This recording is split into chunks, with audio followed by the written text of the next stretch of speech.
बहुत दिनों की बात है। तब मैं लगातार साहित्य समुद्र मंथन कर रहा था, पर निकल रहा था केवल गरल पान करने वाले अकेले महादेव बाबू, मतवाला संपादक। शीघ्र रत्न और रंभा के निकलने की आश से अविराम मुझे मथते जाने की सलाह दे रहे थे। यद्यपि विष की ज्वाला महादेव बाबू की अपेक्षा मुझे ही अधिक जला रही थी, फिर भी मुझे एक आश्वासन था कि महादेव बाबू को मेरी शक्ति पर मुझसे भी अधिक विश्वास है। इसी पर वेदांत विषयक नीरस एक सांप्रदायिक पत्र का संपादन भार छोड़कर मनसा वाचा कर्मणा सरस कविता कुमारी की उपासना में लगा। इस चिरंतन का कुछ ही महीने में फल प्रत्यक्ष हुआ। साहित्य सम्राट गोस्वामी तुलसीदास जी को मदन दहन समय वाली दर्शन सत्य उक्ति हेच मालूम दी, क्योंकि गोस्वामी जी ने उस समय दो ही दंड के लिए कहा है, अबला बिलो कहीं परुषमय रू पुरुष सब अबलाम्यम। पर मैं घोर सुषुप्ति के समय को छोड़कर बाकी स्वप्न और जागृत के समस्त दंड ब्रह्मांड को अबालमय देखता था। इसी समय दरबान से मेरा नाम लेकर किसी ने पूछा है। मैंने जैसे वीणा झंकार सुनी, सारी देह पुलकित हो गई, जैसे प्रसन्न होकर पीयूषवर श्रीकंठ से साक्षात कविता कुमारी ने पुकारा हो, बड़े अपनाव से मेरा नाम लेकर। एक साथ कालिदास, शेक्सपियर, बंकिम चंद्र और रविंद्रनाथ की नायिकाएं दृष्टि के सामने उतर आईं। आप ही एक निश्चय बंध गया, यह वही है जिन्हें कल कार्नवालिस स्क्वायर पर देखा था, टहल रही थीं। मुझे देखकर पलकें झुका ली थीं। कैसी आंखें वे, उनमें कितनी बातें। मेरे दिल के साफ आईने में सच्ची तस्वीर उतर आई थी, और मैं वायु वेग से उनकी बगल से निकलता हुआ उन्हें समझा आया था कि मैं एक अत्यंत सुशील, सभ्य, शिक्षित और सच्चरित्र युवक हूँ। बाहर आकर गेट पर एक मोटर गाड़ी देखी थी। जरूर वह उन्हीं की मोटर थी।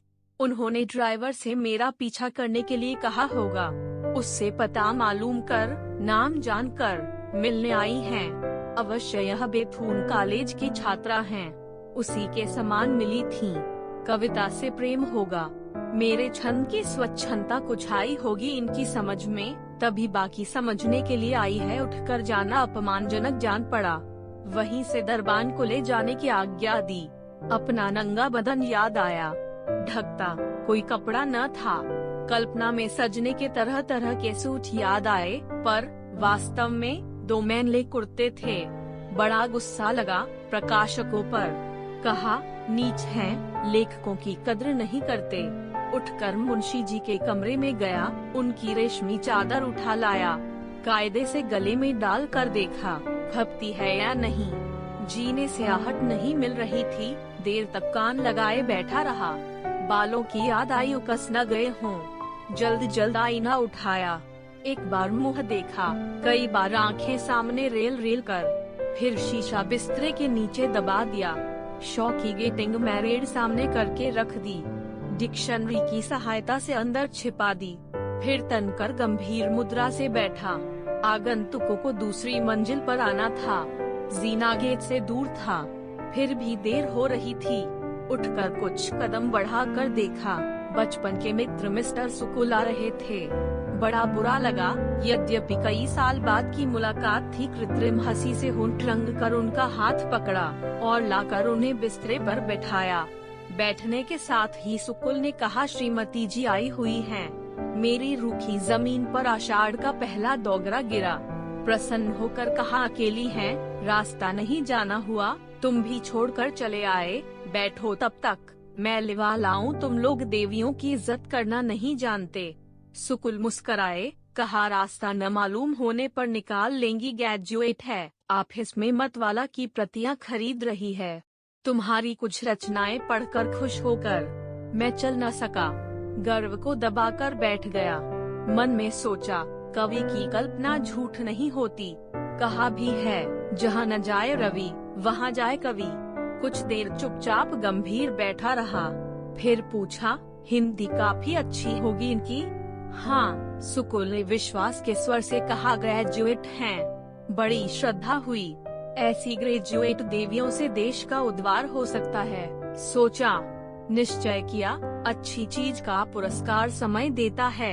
ऐसी देवी के दर्शनों की उतावली बढ़ चली, पर सभ्यता के विचार से बैठा रहा। ध्यान में उनकी अदृष्ट मूर्ति को भिन्न प्रकार से देखता हुआ एक बार होश में आया। सुकुल को धन्यवाद दिया।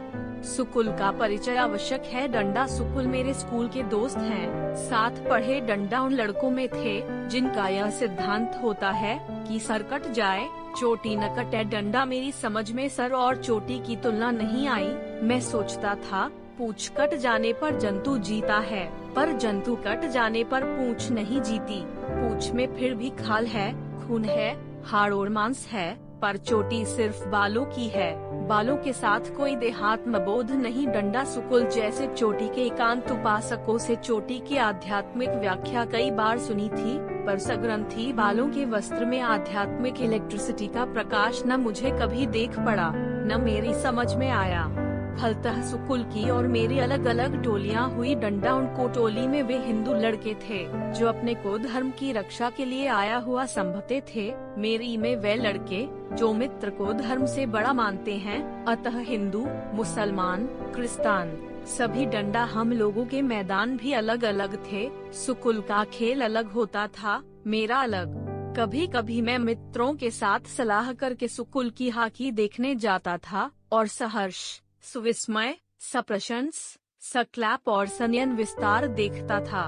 सुकुल की पार्टी की चोटियां स्टिक बनी हुई प्रतिपद गति की ताल ताल पर सरसर से हॉकी खेलती हैं। वली मोहम्मद कहता था, जब ये लोग हॉकी में नाचते हैं तो चोटियां सर पर ठेका लगाती हैं। डंडा फिलिप कहता था, see the hunter of the east has caught the Hindus in a noose of hair. देखो, पूर्व के शिकारी ने हिंदुओं के सर को बालों के फंदे में फंसा लिया है। इस तरह शिक्षा विस्तार के साथ साथ सुकुल का शिक्षा विस्तार होता रहा। डंडा किसी से लड़ाई होने पर सुकुल चोटी की ग्रंथि खोलकर बालों को पकड़कर ऊपर उठाते हुए कहते थे, मैं चाणक्य के वंश का हूँ। धीरे धीरे प्रवेश का परीक्षा के दिन आए।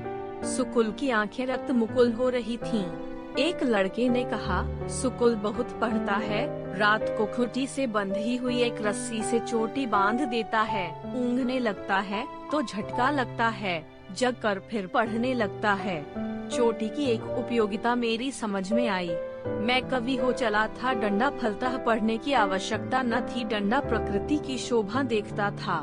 कभी कभी लड़कों को समझाता भी था कि इतनी बड़ी किताब सामने पड़ी है, लड़के पास होने के लिए सर के बल हो रहे हैं, वे उद्भिद कोटि के हैं। लड़के अवाक दृष्टि से मुझे देखते रहते थे। मेरी बात का लोहा मानते हुए डंडा